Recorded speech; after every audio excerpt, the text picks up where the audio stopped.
Rudy Giuliani. AP photo, Evan Vucci. In an interview with Business Insider, President Donald Trump's outside attorney, Rudy Giuliani, responded to a bombshell report Wednesday that said Michael Cohen had received a secret payment of at least $400,000 from Ukraine to help fix talks with Trump. Citing sources close to those involved, the BBC said the payment was set up by people acting on behalf of Ukrainian President Petro Poroshenko. Cohen, the longtime personal lawyer of the president, was not registered as a representative of Ukraine, which would be required under the Foreign Agents Registration Act if such a payment took place. The BBC said the payment, which Cohen denied, was made ahead of Poroshenko's White House visit last June. Shortly after Poroshenko returned to Ukraine, the BBC reported, the nation's anti-corruption agency pumped the brakes on its investigation into Trump's former campaign manager Paul Manafort, who has since been indicted in the U.S. as part of the special counsel Robert Mueller's Russia investigation. Giuliani, who met with Poroshenko in Ukraine late last year, told Business Insider in a Wednesday phone interview he did not know anything about the reported payment to Cohen. But the attorney added he had no reason not to believe Cohen. Payments can be proved pretty easily, so it would be silly to deny it if it happened, Giuliani said. And he never registered as a foreign agent. And as far as I know, never acted as one. I have to assume that maybe there was a discussion of doing this. And on neither end was it consummated. Giuliani said he wanted to wait for all the facts to come out in the matter, and that he wasn't going to get angry at Cohen over any hypothetical situation. I have to assume that maybe there was a discussion of doing this, he said of such an arrangement between Cohen and the Ukrainian government. And on neither end was it consummated. A high-ranking Ukrainian intelligence officer told the BBC that, before Poroshenko's White House visit, Cohen was brought in because the country's lobbyists couldn't secure a substantive Oval Office meeting with Trump.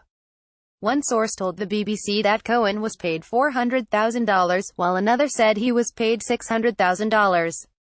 The BBC wrote that there was no suggestion that Trump knew of the payment. Michael Cohen. Lucas Jackson, Reuters. Michael Avenatti, the attorney for the adult film actress Stormy Daniels, who is engaged in a legal battle against Trump, told the BBC that suspicious activity reports filed by Cohen's bank to the U.S. Treasury Department showed money from Ukrainian interests. After the story broke, Avenatti tweeted, "Boom." Earlier this month, Avenatti released information on Cohen's financial dealings showing that he'd accepted payments from huge corporations such as AT. Cohen did not register as a lobbyist or disclose those payments. Cohen is under criminal investigation in the Southern District of New York. He has not been charged with a crime. Avenatti obtained NSAR detailing the corporation's payments. Soon after, a government official who leaked the documents to media sources told The New Yorker of concerns that additional such reports were missing from the Treasury Department's FinCEN database. A FinCEN representative said last week that, under long-standing procedures, the office will limit access to certain SARs when requested by law enforcement authorities in connection with an ongoing investigation. Avenatti was pushing earlier for the release of those additional SARs, one of which is said to cover the time frame when the Ukrainian visit to the White House took place. In addition to Cohen, two Ukrainians who the BBC's sources said opened a back channel with him on behalf of Poroshenko denied the story. A senior Ukrainian intelligence official also told the BBC that Cohen was assisted by a former Trump business partner named Felix Sater, whose lawyer denied the story to the BBC. After the story was published, Poroshenko's office ripped the claims as blatant lie, slander, and fake. This is how we perceive the disinformation, as if the meeting of the President Ukraine and the President of the U.S. had been organized for money, the statement read.